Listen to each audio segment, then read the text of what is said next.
In today's episode, we're going to find out how a photographer got me to smile, shocker, and we're going to talk about follow-up. How much is too much?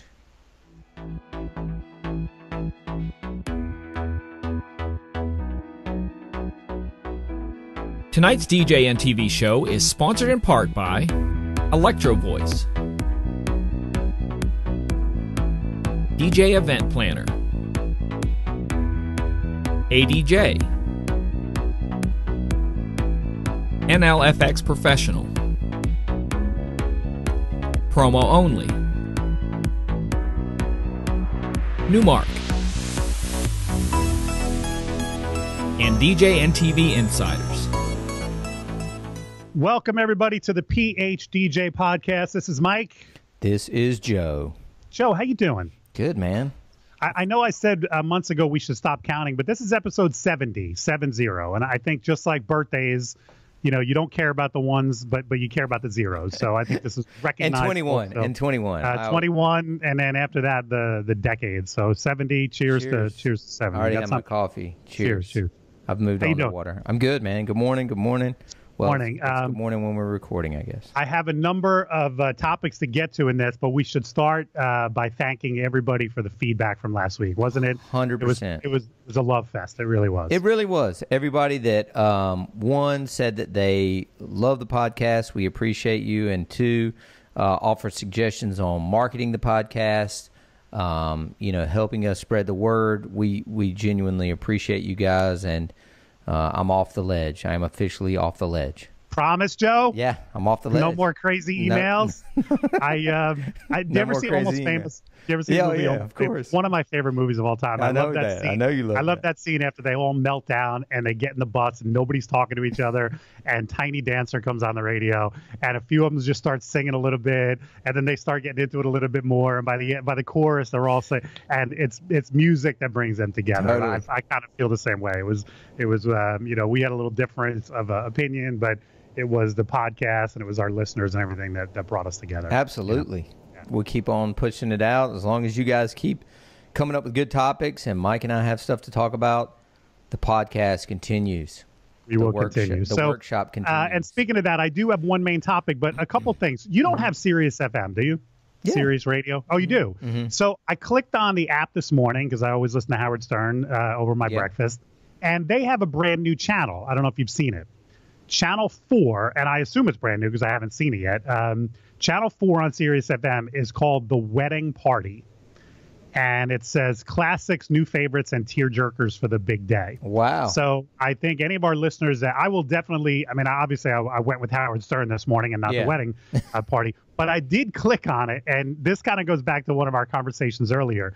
Shout was playing when I clicked on it, so how cliche is that? But it was the Isley version. It was the Isley Brothers version, not the version that you and I basically the Animals version. We always go with yeah, man. The no, I think that's worth checking out. 100%. I've never seen that channel.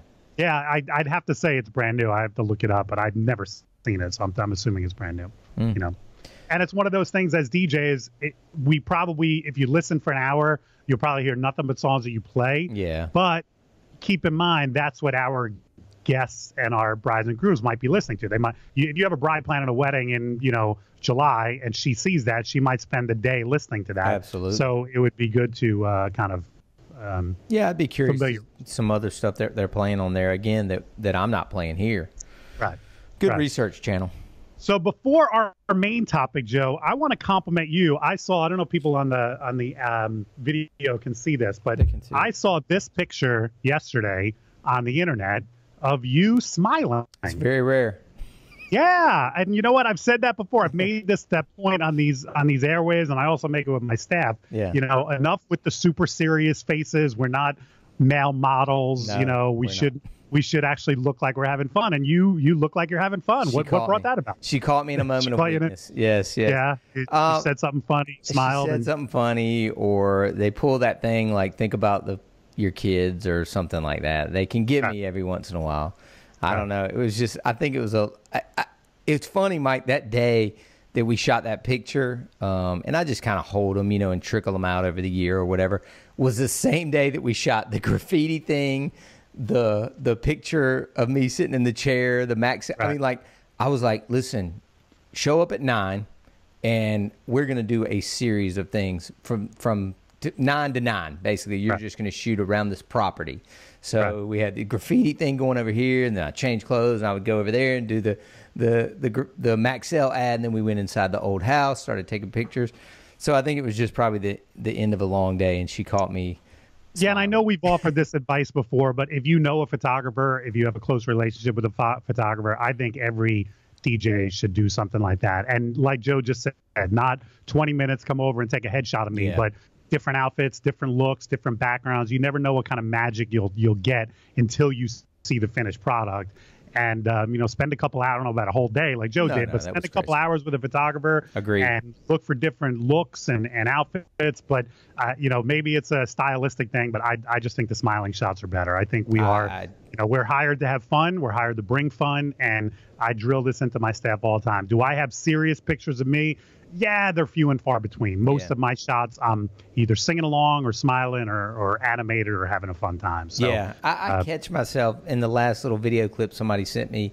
They put a little montage together of me DJing, and I was super serious. And I don't know. I mean, it's like it's a montage of like crowd and little kids, and everybody's getting hype, and then it cuts back to me, and I'm just like, well, yeah, I think especially in that context when everybody else is falls out having a great time, and then they shoot to you and you look like you're focused. That's what it is. It's focused. Yeah. It's not that I'm having fun, but it's just like I'm all, I'm just thinking like, what, 3 songs ahead. But I think the magic in what we do is to be able to focus and think without looking like, but we're focusing. You're focusing and thinking. I haven't figured that out yet. It's been 33 years. Well, you'll get there. A couple more years DJ, you'll get there. So let me get to the main topic of this podcast, and we'll probably name it something about this. I have been doing more sales for Elite Entertainment than ever before. Why? Can I ask? Well, because we reconfigured our hours to begin this year, so there's more times when I'm the only salesperson in the office, and then specifically 2 weeks ago or 3 weeks ago now, Dominic's wife had their second kid, so Dominic was out for a few weeks. So we went, so basically I had to step in and be the main salesperson for 2 weeks, and I was taking a lot more leads. And so and I've always said I have no problem doing sales. It's the follow-up that I hate. And these last few weeks have been a reminder of that. I have been following up on some of these leads that I took, and I've started to think to myself, how much follow-up is too much? How much is appropriate? How much follow-up do you do? So let me begin with that question. I know you handle a lot of the leads that come in, and then with your system, you kind of hand them off to your DJs. And I know the vast majority of your clients book when they meet their DJ, but say they don't. Let's put it this way. What's the follow-up? If you can't set an appointment with them right away, how much do you follow up? And then after the meeting, if they haven't booked, how much do you follow up? Yeah. Good question. Let me start with, an inquiry comes in, and, right away we respond, pretty much a canned email or a template. I don't want to say it's canned. And we'll customize it. We'll mention the venue and maybe some other things that they, specifically mention in it. Do you have a bilingual DJ, or are you comfortable doing a Persian wedding or something? So we'll address things that are said. And I'm looking at my DJ event planner now. And so immediately, Mike, they go into the system as what we call requested info. We just put them in that requested info status. And when you say system, you mean DJ DJ event planner. Right. So it comes into the inbox. We have their code on our contact form. So it comes to the inbox. We move it into the system, and then I'm just looking through now. So it looks like 3 days after the initial contact date, the first follow-up goes out. Okay. So, but you send an email initially, so as soon, and then 3 days later, and that's automated through DJ Event Planner. All of this is going to be automated that I'm speaking about just now. Right. And it's going to say, dear so-and-so, you emailed us a couple of days ago. Don't mean to bother. We're just checking to see if you're still looking for a DJ. Love to work with you. Give us a call or respond to this email. Now, I'm confused by that. What if that person responded right away to that email and set up an appointment? Do they still get that email? No, they won't, because then they would switch from requested info to the status actively. switches. So when the status switches, they won't get that email. Now, I'm not saying, Mike, that out of all these automated emails I'm looking at from different various things, that sometimes people get things in there they probably shouldn't have, or they get confused. Like I just saw one this morning where I think it was, and it specifically says, if you guys got lighting, let us know what color up lighting, so and so. And the person was like, I don't think we got lighting. And it's like, well, that's why the sentence starts with if. But rarely do people get confused or get emails that they're not supposed to. You know, if you, again, change the status. And so quick tangent on that. Like, for example, when we do a bridal show and we get the list of brides that are at that show, we used to just send everyone an email. And we had a couple people follow up and say, hey, I'm concerned because I'm booked with you. So now we take the step. I've got my evening office person who's always looking for work to do. So before we do that, we have her go through the list and delete any emails that have already booked with us. And it makes sense to me. Like at first I was like, well, doesn't this bride understand? But then I was like, no, remove yourself from this scenario. I don't care where we got her email address from. If I was reserved with somebody and they sent me an email, hey, are you interested in information? I'd be like, whoa, what's going on? So I got it. And it just took that one extra step. So that was why I wanted to ask about how do you not make sure. So that makes sense. You change the status. Yep, I do. Second follow-up, Mike, goes out 7 days after the initial contact date. So it goes first email, 3 days later, 4 days later. 4 days later. Okay. Almost. And what does that one say? Almost identical. Stand by. Sorry.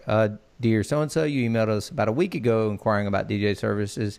Just checking in to see if you're still looking. Let us know. Call us or email us if we can help. And then third, and for us, final, goes out.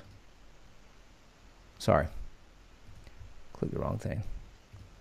Third and final goes out 14 days after the initial contact date. Then a week after that third one. Exactly. And it says, this is the Alan Berg method, where it says, dear so-and-so, last call to see if you still need a DJ for, event date, where you can make it plug in the, what do they call them? Something tags, merge tags. Please reply with a number from 1 to 5. 1, you're interested and still want to talk. 2, you're interested but haven't responded yet. 3, you're all set with the DJ and I should stop bothering you. 4, I should follow up in 2 months. 5, you're being chased by a wild animal and need assistance.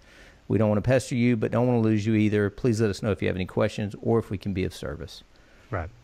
So now, does your system cancel that lead right after that? If this bride doesn't respond, and that's automated? Yes, it will move them to, if they never respond to any of these, it moved them to black, which for us is never booked. And then it just goes into the archives. Right. So I like the fact we haven't automated our follow-up like that. We still, one of the reasons is we like to alternate. If we have your phone number and your email, we prefer to alternate.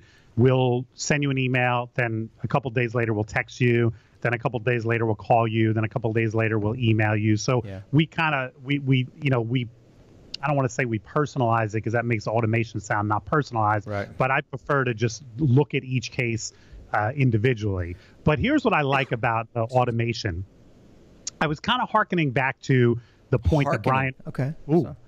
Is that good? Yeah, kind of an old, sound like an outdated Shakespearean. Yeah, that we're harkening back to. And Brian Bonacisi made what I thought was the great point about. Why do we always talk about this guy? Should I know this is like we should just have a picture of him right here. Yeah, or should I replace me with him, or vice versa? So, but Brian made that great point about gigs and how the term gig maybe could undermine our percent. And I started feeling that way about follow-up after 7 or 8 touch points where somebody completely ignores you, doesn't even follow up. My confidence starts getting eroded. I start thinking, like, what are we doing? And then I look back at the original lead, and sometimes their original email was, oh my God, we saw you at a wedding. We loved you. You were great. And then they're at a banquet hall that recommends us. So we follow up there and we say, hey, by the way, you didn't mention it, but you're recommended by the hall. Susan over there loves us. Get all this love in the beginning.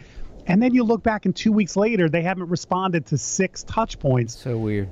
And so you don't really know that with automation, right? You don't really keep a lot of times clients will just drip through that system and 2 weeks later they go to black and you've never even. Sure.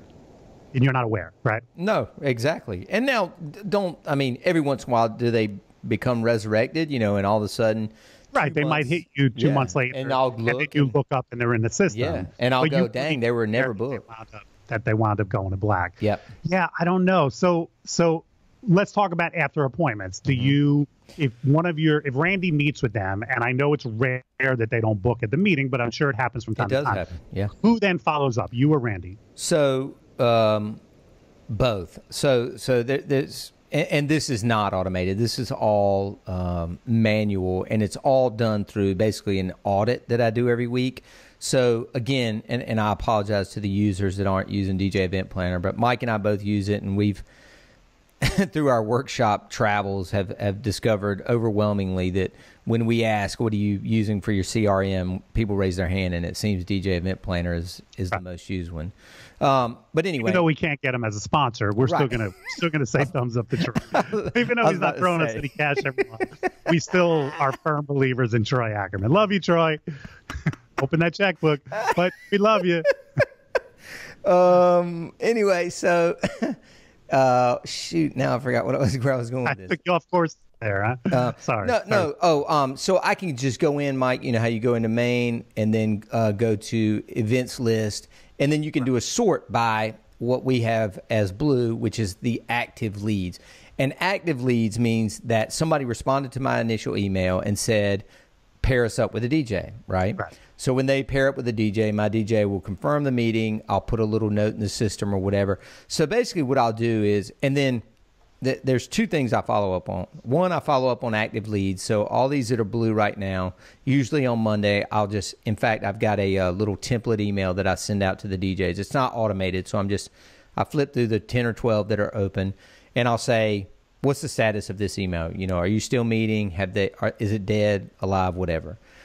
Then I also have one that when I send out a contract and it doesn't come back within 2 weeks, it changes their status from contract sent to contract overdue, which is like a hot pink color. So that shows up. So again, I'll follow up not only with the client, but I'll also follow up with the DJ and say, listen, I've got no money, no contract from this person. Call them, not email them, call them.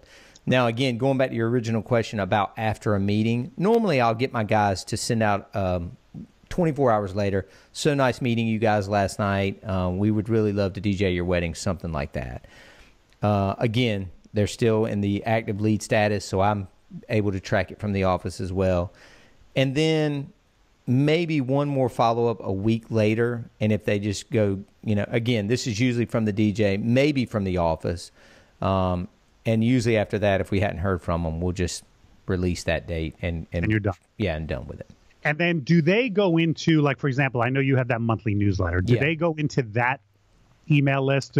Are they ever hearing from Bunn DJ Company again? No. The only people in the monthly email newsletter that go out are past clients. They booked us. You know, we may have done it years ago. Oh, that's it. You don't send that newsletter and future. Okay.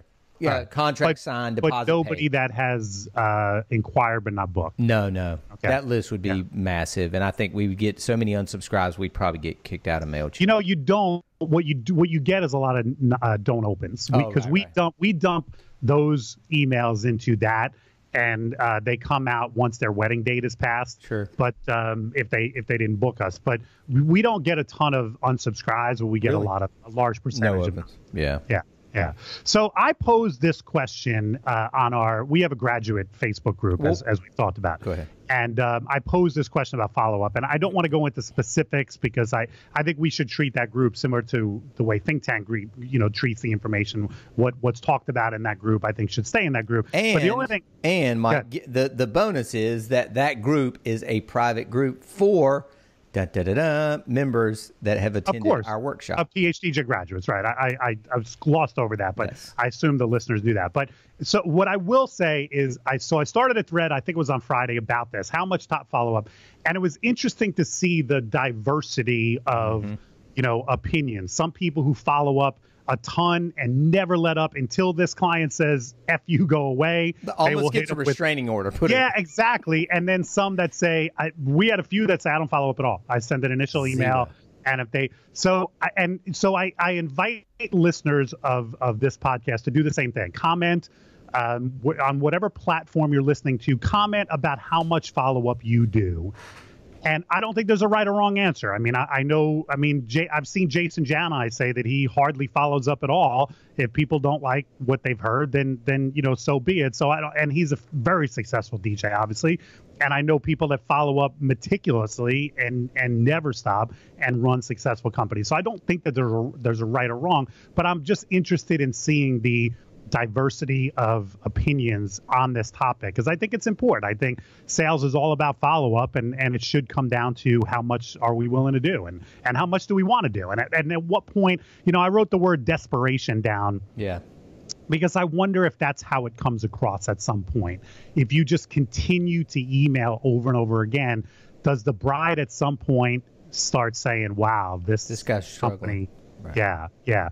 I don't want to connect the two, although I guess I'm going to clearly by bringing it up next. But I'm assuming you're on Casey Kokoris's email list for Marquee. No. How is he avoided? Wow.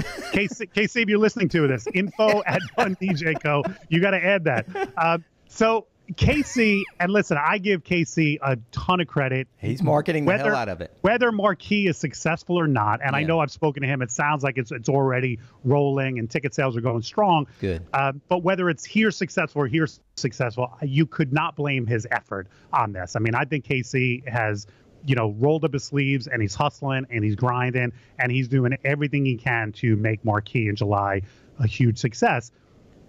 But sometimes, and Casey, forgive me for saying this, but I'm just going to be forthright here. There are times when I get, 4 days in a row, I get an email about Marquee and I go, oh man, are we bordering on desperation here? Mm-hmm. I appreciate the hustle and I appreciate the vigor with which he believes in his show and he's trying to market it. But at some point I go, man, I don't know. How's it coming across? Right.